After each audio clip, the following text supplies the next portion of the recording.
വീണ്ടും വരുന്ന യേശുക്രിസ്തുവിന്റെ വാത്സല്യനാമത്തിൽ നിങ്ങൾക്ക് എല്ലാവർക്കും എൻ്റെ സ്നേഹവന്ദനം. 1 ശമൂവേലിന്റെ പുസ്തകം അതിൻ്റെ 1-ാം അധ്യായം നമ്മൾ വായിക്കുമ്പോൾ ആഴമേറിയ തിരുവചനങ്ങളാണ് അതിനകത്ത് കൊടുത്തിരിക്കുന്നത്. അതിനകത്ത് ഹന്ന എന്ന ഒരു സഹോദരിയുടെ പ്രാർത്ഥനയും പ്രാർത്ഥനയ്ക്കുള്ള മറുപടിയും ഒരു അധ്യായത്തിൽ നമുക്ക് ധ്യാനിക്കാൻ കഴിയും. പ്രാർത്ഥിക്കാനുണ്ടായ കാരണം തലമുറയില്ലാത്തത് നിമിത്തം പെനീന എന്ന സഹോദരിയുടെ കുത്തുവാക്കുകളാണ്, മുഷിപ്പിക്കുന്ന വാക്കുകൾ, കരയിപ്പിക്കുന്ന വാക്കുകൾ ഹന്നയെ വളരെ തളർത്തി. ആ വേദന, ആ ദുഃഖം അവളെ ശക്തിയോടെ പ്രാർത്ഥിക്കുവാൻ, ചൂണ്ടനങ്ങിയതല്ലാതെ, ഒച്ചയില്ലാതെ കണ്ണീരോടെ പ്രാർത്ഥിക്കുവാൻ ആ സഹോദരിയെ ദൈവം ബലപ്പെടുത്തി. അവളുടെ നിന്ന, അവളുടെ പരിഹാസം, അവളുടെ ഒറ്റപ്പെടുത്തൽ ഈ സഹോദരിക്ക് അനുഗ്രഹമായി മാറി. എന്റെ ശബ്ദം കേൾക്കുന്ന പ്രിയ പൈതലെ, നിന്നെ നിന്ദിക്കുന്ന വരുന്ന നാളിൽ ഒരു അനുഗ്രഹമായി മാറാൻ പോകുന്നു. നിന്നെ കളിയാക്കുന്ന കളിവാക്ക് വരുന്ന നാളിൽ നീ പ്രാർത്ഥിക്കുന്ന പൈതലാണെങ്കിൽ നിനക്കൊരു നന്മയ്ക്കായി മാറാൻ പോകുന്നു. ഒറ്റപ്പെടൽ നീ പ്രാർത്ഥിക്കുന്ന പൈതലാണെങ്കിൽ നന്മയ്ക്കായി മാറാൻ പോകുന്നു. എല്ലാ വശത്തും നിന്റെ ജീവിതത്തിനകത്ത് ഒറ്റപ്പെടലാണോ, കളിയാക്കലാണോ, നിന്ദിക്കലാണോ, പേടിക്കേണ്ട. വരുന്ന നാളിൽ നീ പ്രാർത്ഥിക്കുന്നെങ്കിൽ വരുന്ന നാളിൽ ഇതിന്റെ അപ്പുറത്ത് വലിയ അത്ഭുതങ്ങളെ പ്രിയ ശ്രോതാവെ താങ്കൾ കാണാൻ പോകുന്നു. ഇതിനകത്ത് എഴുതിയിരിക്കുന്നു, വളരെ വേദനയോടെ 1 ശമൂവേലിന്റെ പുസ്തകം 1-ാം അധ്യായം അതിന്റെ 8-ാം വാക്യം വായിക്കുമ്പോൾ, 7-ാം വാക്യം വായിക്കുമ്പോൾ അതിലെഴുതിയിരിക്കുന്നു, അവൾ യഹോവയുടെ ആലയത്തിലേക്ക് പോകുന്ന സമയത്തൊക്കെയും ആണ്ടുതോറും അവൾ അങ്ങനെ ചെയ്തു പോന്നു. അവൾ വളരെ മുഷിപ്പിച്ചത് കൊണ്ട് അവൾ കരഞ്ഞു, പട്ടിണി കിടന്നു. കണ്ടോ, കരഞ്ഞു, പട്ടിണി കിടന്നു. ദൈവത്തിന് സ്തോത്രം. കരഞ്ഞു, പെനീനയുടെ വാക്കുകൾ കേട്ട് കരഞ്ഞു. അവൾ ആഹാരം കഴിക്കാതെ പട്ടിണി കിടന്നു. Jesus, hallelujah. എന്നാൽ അവളുടെ വേദന പട്ടിണി കിടക്കത്തക്ക നിലവാരത്തിലായത് മാത്രമല്ല, അവളുടെ വേദന അവളെ ആലയത്തിലേക്ക് കൊണ്ടുപോയി. അതിനകത്ത് 1 ശമൂവേലിന്റെ പുസ്തകം 1-ാം അധ്യായം 9-ാം വാക്യം വായിക്കുമ്പോൾ, 10-ാം വാക്യം വായിക്കുമ്പോൾ അവൾ മനോവ്യസനത്തോടെ യഹോവയോട് പ്രാർത്ഥിച്ചു, വളരെ കരഞ്ഞു, കണ്ണീരോടെ പ്രാർത്ഥിച്ചു, കരഞ്ഞു പ്രാർത്ഥിച്ചു. അവൻ ശബ്ദമില്ലാതെ പ്രാർത്ഥിച്ചു, കരഞ്ഞു പ്രാർത്ഥിച്ചു, ദൈവത്തോട് പ്രാർത്ഥിച്ചു. അവളൊരു നേർച്ച നേർന്നു. സൈന്യങ്ങളുടെ ദൈവമായ യഹോവേ, സൈന്യങ്ങളുടെ യഹോവേ, അടിയന്റെ സങ്കടം നോക്കി അടിയനെ ഓർക്കുകയും അടിയനെ മറക്കാതെ ഒരു പുരുഷ സന്താനത്തിന് നൽകുകയും ചെയ്താൽ അടിയനവനെ അവന്റെ ജീവപര്യന്തം യഹോവയ്ക്ക് കൊടുക്കും, അവന്റെ തലയിൽ ക്ഷൗരക്കത്തി തൊടുകയുമില്ല എന്ന് പറഞ്ഞു. ഇങ്ങനെ അവൾ യഹോവയുടെ സന്നിധിയിൽ പ്രാർത്ഥിച്ചുകൊണ്ടിരിക്കുമ്പോൾ ഏലി അവളുടെ വായി സൂക്ഷിച്ചു നോക്കി. ഹന്ന ഹൃദയം കൊണ്ട് സംസാരിച്ചതിനാൽ അവളുടെ അധരം അനങ്ങിയതല്ലാതെ ശബ്ദം കേൾപ്പാനില്ലായിരുന്നു.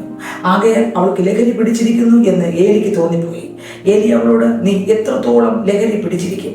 നിന്റെ വീഞ്ഞ് ഇറങ്ങട്ടെ എന്ന് പറഞ്ഞു. അതിന് ഹന്ന ഉത്തരം പറഞ്ഞത്, അങ്ങനെയല്ല യജമാനെ, ഞാൻ മനോവ്യസനമുള്ള ഒരു സ്ത്രീ, ഞാൻ വീഞ്ഞോ മദ്യമോ കുടിച്ചിട്ടില്ല. യഹോവയുടെ സന്നിധിയിൽ എൻ്റെ ഹൃദയം പകരുകത്രേ ചെയ്തത്. അടിയനെ ഒരു നീച സ്ത്രീയായി വിചാരിക്കരുതേ. അടിയന്റെ സങ്കടത്തിന്റെയും വ്യസനത്തിന്റെയും ആധിക്യം കൊണ്ടാകുന്നു സംസാരിച്ചത്. അതിന് ഏലി, സമാധാനത്തോടെ പോകാം, ഇസ്രായേലിന്റെ ദൈവത്തോട് നീ കഴിച്ച അപേക്ഷ അവൻ നിനക്ക് നൽകുമാറാകട്ടെ എന്ന് ഉത്തരം പറഞ്ഞു. അടിയന് തൃക്കണ്ണിൽ കൃപ ലഭിക്കുമാറാകട്ടെ എന്ന് പറഞ്ഞ് സ്ത്രീ തന്റെ വഴിക്ക് പോയി ഭക്ഷണം കഴിച്ചു. അവളുടെ മുഖം പിന്നെ വാടിയതും ഇല്ല. എന്നെ കേൾക്കുന്ന പ്രിയ സഹോദരങ്ങളെ, പെനീനയുടെ നിന്ന കണ്ണീരോടെ ഹന്ന പ്രാർത്ഥിക്കുവാനിടയായി തീർന്നു. സ്തോത്രം. ഹന്ന പ്രാർത്ഥിച്ചു, ദൈവം പ്രാർത്ഥനയ്ക്ക് ഉത്തരം നൽകി. ഹന്ന തീരുമാനത്തോടെ പ്രാർത്ഥിച്ചു, ഹന്ന വിശ്വാസത്തോടെ പ്രാർത്ഥിച്ചു. ഹന്ന, സ്തോത്രം, ദൈവത്തിന്റെ മുൻപിൽ മുട്ടുമടക്കി. മനുഷ്യന്റെ മുൻപിൽ മുട്ടുമടക്കിയാൽ ഉത്തരമില്ല. ദൈവത്തിന്റെ മുൻപിൽ മുട്ടുമടക്കുമ്പോൾ ദൈവം തക്കതായ മറുപടി നമ്മുടെ പ്രാർത്ഥനയ്ക്ക് നൽകുന്നു. ഹന്ന ദൈവത്തിന്റെ മുൻപിൽ മുട്ടുമടക്കി, ദൈവം പ്രാർത്ഥനയ്ക്ക് മറുപടി കൊടുത്തു. സ്തോത്രം. എന്നാൽ പ്രാർത്ഥിച്ചുകൊണ്ടിരിക്കുമ്പോൾ ആ ഏലി പുരോഹിതനെ അവളുടെ പ്രാർത്ഥന കണ്ടപ്പോൾ വീഞ്ഞു കുടിച്ചതായി തോന്നി. സ്തോത്രം. എന്നെ കേൾക്കുന്ന പ്രിയ പൈതലെ, നീ പ്രാർത്ഥിക്കുമ്പോൾ ഒരുപക്ഷെ നിന്നെ കാണുന്നവർ നിന്നെ നിന്ദിച്ചിരിക്കാം, നിന്നെ പരിഹസിച്ചിരിക്കാം. ഒരു പ്രാർത്ഥന, ഇതുപോലൊരു കളിവാക്ക് നിന്റെ ജീവിതത്തിൽ കളിയാക്കുന്നൊരു അനുഭവം മറ്റുള്ളവർ പറഞ്ഞ് കേട്ടെന്നിരിക്കാം. തളർന്നു പോകല്ലേ, ഭാരപ്പെട്ടു പോകല്ലേ. നിന്റെ പ്രാർത്ഥനയ്ക്ക് ഉത്തരമുണ്ട്. നിന്നെ നിന്ദിക്കുമ്പോൾ, ദുഷിക്കുമ്പോൾ നീ പ്രാർത്ഥിക്കുന്ന പൈതലാണെങ്കിൽ തൊട്ടപ്പുറത്ത് നിന്റെ തലയെ നിവർത്തി പിടിപ്പിക്കുന്ന ഒരു കർത്താവുണ്ട്. കണ്ണുനീരിലൂടെ പ്രാർത്ഥിക്കുന്നുവെങ്കിൽ അപ്പുറത്ത് ഒരു വലിയ ആർപ്പോടെ ഉള്ളൊരു കൊയ്ത്ത് പൈതലെ നിനക്കുണ്ട്. ഇന്ന് ഈ ശബ്ദം കേൾക്കുന്ന പൈതലെ, നീ വ്യത്യസ്തമായ വേദനയോടും ഭാരത്തോടും ആയിരിക്കുന്നു. എന്നാൽ ഈ ശബ്ദം കേട്ടുകൊണ്ടിരിക്കുമ്പോൾ നിന്റെ മനസ്സിന്റെ ഭാരം എന്തോ ആകട്ടെ, പ്രാർത്ഥന വിഷയം എന്തോ ആകട്ടെ, ദൈവമുമ്പാകെ മുട്ടുമടക്കാൻ ആഗ്രഹമുണ്ടോ? എന്നാൽ വലിയ അത്ഭുതം നീ കാണും. അവൾ ദൈവത്തിന് മുമ്പിൽ മുട്ടുമടക്കി. എന്നാൽ ഏലി പുരോഹിതനെ അവളുടെ പ്രാർത്ഥന സ്തോത്രം അംഗീകരിക്കാൻ കഴിഞ്ഞില്ല. വീഞ്ഞു കുടിച്ചതായിട്ട് തോന്നി. പിന്നത്തെ ആ സഹോദരി താഴ്മയോടെ പറയുകയാണ്, എന്നെ ഒരു നീച സ്ത്രീ എന്ന് വിചാരിക്കരുതേ. സ്തോത്രം. അപ്പോൾ ആ ഒരു അനുഗ്രഹം ഏലി പുരോഹിതൻ അനുഗ്രഹിച്ചയക്കുകയാണ്. ആ അനുഗ്രഹം പ്രാപിച്ച് അവൾ തിരിച്ചു പോകുമ്പോൾ അവൾ ഭക്ഷണം കഴിച്ചു. പിന്നെ അവൾ കരഞ്ഞില്ല, അവളുടെ മുഖം വാടിയില്ല. പ്രാർത്ഥിക്കുന്ന പൈതലെ, പിന്നെ അവൾ കരഞ്ഞില്ല, മുഖം വാടിയില്ല. അർത്ഥം എന്താ? അവൾക്കൊരു ഉറപ്പുണ്ട്, എൻ്റെ പ്രാർത്ഥനയ്ക്ക് ഉത്തരമുണ്ട്, എൻ്റെ പ്രാർത്ഥനയ്ക്ക് നിലവിളിക്കും ഉത്തരമുണ്ട്. എന്നെ കേൾക്കുന്ന പ്രിയ ദൈവ പൈതലെ, സ്തോത്രം. ഈ പെനീന നിന്ദിച്ചത് നിമിത്തം ഹന്ന പ്രാർത്ഥിക്കാനിടയായി. പെനീന നിന്ദിച്ചത് ഹന്നയ്ക്ക് നന്മയ്ക്കായി മാറി. ഇന്ന് ഈ ശബ്ദം കേൾക്കുന്ന പൈതലെ, നീ നിന്ദയുടെയും ദുഷിയുടെയും ഒറ്റപ്പെടുന്ന നടിലാണോ? ഭയപ്പെടണ്ട. നീ യേശുവിന്റെ മുൻ പ്രാർത്ഥിക്കുന്ന പൈതലെങ്കിൽ നിന്റെ പ്രാർത്ഥനയ്ക്ക് ഉത്തരമുണ്ട്. ഈ നിന്ന ഒടിഞ്ഞു മാറും, ഈ ദുഷി ഒടിഞ്ഞു മാറും, ഈ ഒറ്റപ്പെടൽ ഒടിഞ്ഞു മാറും. നീ ഒരു അനുഗ്രഹമായി മാറും, നീ ഒരു വിടുതലായി മാറും. ഏതെല്ലാം വിഷയത്തിന്റെ അകത്താണോ നിന്നയെ ഏറ്റുകൊണ്ടിരിക്കുന്നത്, ആ നിന്ന ഒടിഞ്ഞു മാറി ആ ഭാഗത്ത് നന്മ നിന്റെ ജീവിതത്തിൽ സംഭവിക്കാൻ പോകുന്നു. യേശു നാമത്തിൽ അത്ഭുതം നിന്റെ ജീവിതത്തിൽ സംഭവിക്കാൻ പോകുന്നു. പ്രാർത്ഥിക്കുന്ന പൈതലാണോ? നിലവിളിക്കുന്ന പൈതലാണോ? ഉത്തരം ഉറപ്പാണ്. കണ്ണുനീരോടെ പ്രാർത്ഥിച്ചു സഹോദരി, പ്രാർത്ഥനയ്ക്ക് ഉത്തരം ലഭിച്ചു. സ്തോത്രം. ഒരു തലമുറയെ ദൈവം കൊടുത്തു. എന്നെ കേൾക്കുന്ന പ്രിയ പൈതലെ, പെനീനയുടെ നിന്ന അവൾ പ്രാർത്ഥിക്കാനിടയായിത്തീർന്നു. ഹന്ന പ്രാർത്ഥിക്കുമ്പോൾ അന്നത്തെ കാലത്ത് ദർശനം നഷ്ടപ്പെട്ട സമയത്ത്, ഏലി പുരോഹിതന് അന്ധത, കാഴ്ച മങ്ങിയ സമയത്ത് ഇതാ ഒരു പ്രവാചകൻ ഇവിടെ വേണമായിരുന്നു. അതിനുവേണ്ടി എൻ്റെ ദൈവം ഒരു പെനീനെ നിന്ദിക്കുവാൻ ആക്കിയെങ്കിൽ ആ നിന്നയേറ്റ ഹന്ന പ്രാർത്ഥിക്കുവാൻ പോയി. അതേ ആലയത്തിനകത്ത് ശുശ്രൂഷ ചെയ്യുവാൻ തന്നിലൂടെ ഒരു ശിശുവിനെ സ്വർഗം കണ്ടു. പിറ്റേ വർഷമാകുമ്പോൾ അവൾ അപ്രകാരം ഒരു കുഞ്ഞിനെ പ്രസവിച്ചു. അവന്റെ പേര് ശമൂവേൽ എന്നത്രേ. എന്നെ കേൾക്കുന്ന പ്രിയ പൈതലെ, ആ ഇരുണ്ട സമയത്ത് അവിടെ കർത്താവിന്റെ ശബ്ദം കേൾക്കുവാൻ പെട്ടകത്തിന്റെ ചുവട്ടിൽ കിടന്ന അതേ പ്രവാചകൻ ശമൂവേൽ തന്നെ. അതേ ശമൂവേലിന് വേണ്ടി ഹന്ന പ്രാർത്ഥിച്ചു, ദൈവത്തിന് വേണ്ടി പ്രാർത്ഥിച്ചു, ദൈവത്തിന്റെ ശുശ്രൂഷ ചെയ്യാൻ പ്രാർത്ഥിച്ചു. അതുപോലെ ദൈവം അവളുടെ പ്രാർത്ഥന കേട്ടു. അവൾക്കൊരു കുഞ്ഞിനെ കൊടുത്തു. ദൈവം ആ കുഞ്ഞിനെ അനുഗ്രഹിച്ചു. ദാൻ മുതൽ ബെർശേബ വരെ പ്രവചിക്കുന്ന ഒരു പ്രവാചകനായി മാറുകയും ചെയ്തു. സത്യസന്ധമായി ശുശ്രൂഷ തികച്ചു. എന്നെ കേൾക്കുന്ന പ്രിയ സ്നേഹിത, സഹോദര, സഹോദരി, തങ്ങൾ വ്യത്യസ്തമായ നിന്ദകളും ദൂഷ്യങ്ങളും ഏറ്റ് മുന്നോട്ട് പോകാൻ കഴിയാതെ ഞരങ്ങിയായിരിക്കാം ഈ ശബ്ദം കേട്ടുകൊണ്ടിരിക്കുന്നത്. എന്നാൽ ഈ ശബ്ദം കേൾക്കുമ്പോൾ താങ്കൾ പ്രാർത്ഥിക്കുന്ന പൈതലാണെങ്കിൽ യേശു മാത്രം കർത്താവ്.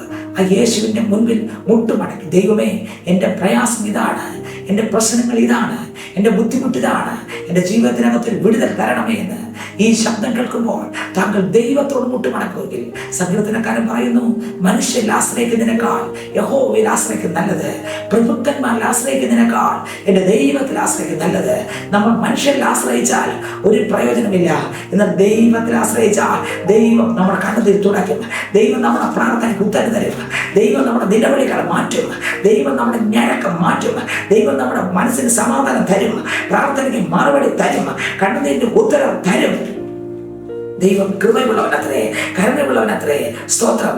അതുകൊണ്ട് സങ്കീർത്തനക്കാരൻ പറയുന്നു, സ്തോത്രം, എത്ര പ്രതികൂലത്തിന് നടുവിലായിരുന്നാലും ശരി, ദൈവത്തെ മാത്രം വിളിച്ചപേക്ഷിച്ചാൽ പ്രാർത്ഥനയ്ക്ക് ഉത്തരം ഉണ്ട്, കണ്ണുനീരിന് ഉത്തരം ഉണ്ട്, നിലവിളിക്ക് ഉത്തരം ഉണ്ട്. ദൈവത്തിന് സ്തോത്രം. അതുകൊണ്ട് വചനം പറയുന്നു, മനുഷ്യരിൽ ആശ്രയിക്കുന്നതിനേക്കാൾ യഹോവയിൽ ആശ്രയിക്കുന്നത് നല്ലത്, പ്രഭുക്കന്മാരിൽ ആശ്രയിക്കുന്നതിനേക്കാൾ യേശുവിൽ ആശ്രയിക്കുന്നത് നല്ലത്. സ്തോത്രം. നമുക്ക് മനുഷ്യരിൽ ആശ്രയിക്കേണ്ട, നമുക്ക് ദൈവത്തിൽ ആശ്രയിക്കാം. നമ്മൾ ദൈവത്തിൽ ആശ്രയിക്കുമ്പോൾ ദൈവം നമ്മുടെ പ്രാർത്ഥന കേൾക്കും. സങ്കീർത്തനം 118:8 പറയുന്നു, മനുഷ്യരിൽ ആശ്രയിക്കുന്നതിനേക്കാൾ യഹോവയിൽ ആശ്രയിക്കുന്നത് നല്ലത്, പ്രഭുക്കന്മാരിൽ ആശ്രയിക്കുന്നതിനേക്കാൾ യഹോവയിൽ ആശ്രയിക്കുന്നത് നല്ലത്. ദൈവത്തിൽ ആശ്രയിക്കാമോ? പ്രാർത്ഥിക്കാമോ? ഹന്ന പെനീന നിന്ദിച്ചത് ഹന്നയ്ക്ക് നന്മയ്ക്കായി. ഹന്ന പെനീനയുടെ നിന്ന കേട്ട് പ്രാർത്ഥിച്ചു. കാഴ്ചപ്പാടുകൾ മങ്ങിയ സ്ഥാനത്ത് ഒരു പ്രവാചകനെ ദൈവം അവിടെ തന്നു ആലയത്തിൽ. സ്തോത്രം. ദാൻ മുതൽ ബെർശേബ വരെ പ്രവചിച്ചു. ഹന്ന ദൈവത്തിന്റെ സമാധാനം അവൾ പ്രാപിച്ചു. അവളുടെ മുഖം പിന്നെ പാടിയില്ല. ഈ ശബ്ദം കേൾക്കുന്ന പൈതലെ, വ്യത്യസ്തമായ വേദനയോടെ, വ്യത്യസ്തമായ ഭാരത്തോടെ, വ്യത്യസ്തമായ ദുഃഖത്തോടെ നീ ഞരങ്ങുന്നതായിരിക്കാം. പക്ഷേ നിന്റെ പ്രാർത്ഥന കേട്ട്, നിന്റെ കണ്ണുനീര് കണ്ട്, നിന്റെ ഞരക്കം കണ്ട്, ഓ കർത്താവ് കാണുന്നുണ്ട്. ഇന്ന് ഈ വചനം കേൾക്കുമ്പോൾ ദൈവഭാഗത്ത് ആരോടും പറയണ്ട, കർത്താവിനോട് ഹൃദയത്തെ പകരാമെങ്കിൽ ഒരത്ഭുതം ഉറപ്പ്. നമുക്ക് കണ്ണടയ്ക്കാം, പ്രാർത്ഥിക്കാം. പരിശുദ്ധ പിതാവേ, ഇന്ന് കേൾപ്പിച്ച വചനങ്ങൾക്കായി സ്തോത്രം. കർത്താവെ സ്തോത്രം ചെയ്യുന്നു. ഹന്ന പെനീനയുടെ നിന്ന കേട്ട് പ്രാർത്ഥിക്കുവാൻ ആലയത്തിൽ പോയി മുട്ടുമടക്കി പ്രാർത്ഥിച്ചു. ദൈവം പ്രാർത്ഥന കേട്ടു. അവളുടെ മുഖം പിന്നെ വാടിയില്ല. പിറ്റേ വർഷം അവൾക്ക് അനുഗ്രഹത്തിന് തലമുറ കൊടുത്ത് ദൈവം അനുഗ്രഹിച്ചു. അങ്ങനെയെങ്കിൽ ഈ ശബ്ദം കേൾക്കുന്ന സകല മക്കളെയും ദൈവം അനുഗ്രഹിച്ച് പ്രാർത്ഥിക്കുന്നു. പ്രാർത്ഥനകൾക്ക് മറുപടി ഉണ്ടാകട്ടെ, കണ്ണുനീർക്ക് ഉത്തരം ഉണ്ടാകട്ടെ, നിന്ദകൾ നീങ്ങട്ടെ, ദുഷികൾ നീങ്ങട്ടെ. ഏതെല്ലാം പ്രയാസത്തോടെ ഞാൻ ഒറ്റപ്പെട്ടു പോയി, ഞാൻ തകർന്നു പോയി, എനിക്ക് ആരുമില്ല എന്ന് ഇതിനകത്ത് ആരെല്ലാം ഞരങ്ങുന്നുവോ, ആരെല്ലാം തേങ്ങുന്നുവോ, ആരെല്ലാം കരയുന്നുവോ, അവരുടെ ജീവിതത്തിനകത്ത് വലിയ അത്ഭുതങ്ങൾ സംഭവിക്കട്ടെ. ഏതെല്ലാം വിഷയത്തോടെ ആരെല്ലാം ഇരിക്കുന്നുവോ അവരിപ്പോൾ തന്നെ വിടുവിക്കപ്പെടട്ടെ. രോഗികൾ സൗഖ്യമാകട്ടെ, ഭാരങ്ങൾ മാറിപ്പോകട്ടെ, മുഖം വാടാതിരിക്കട്ടെ, പ്രാർത്ഥനയ്ക്ക് ഉത്തരം ആയി എന്ന് പറയട്ടെ. സ്വർഗം അങ്ങനെ തന്നെ ചെയ്യുന്നതിനായ സ്തോത്രം. കൃപ കൊണ്ട് കൂടും, സമാധാനം കൊണ്ട് നിറയ്ക്കും, സന്തോഷം കൊണ്ട് നിറയ്ക്കും, സ്വർഗീയ ആശ്വാസം പകരും. യേശു ക്രിസ്തുവിന്റെ നാമത്തിൽ തന്നെ ആമേൻ. God bless you. ദൈവം എല്ലാവരും അനുഗ്രഹിക്കട്ടെ. ആമേൻ.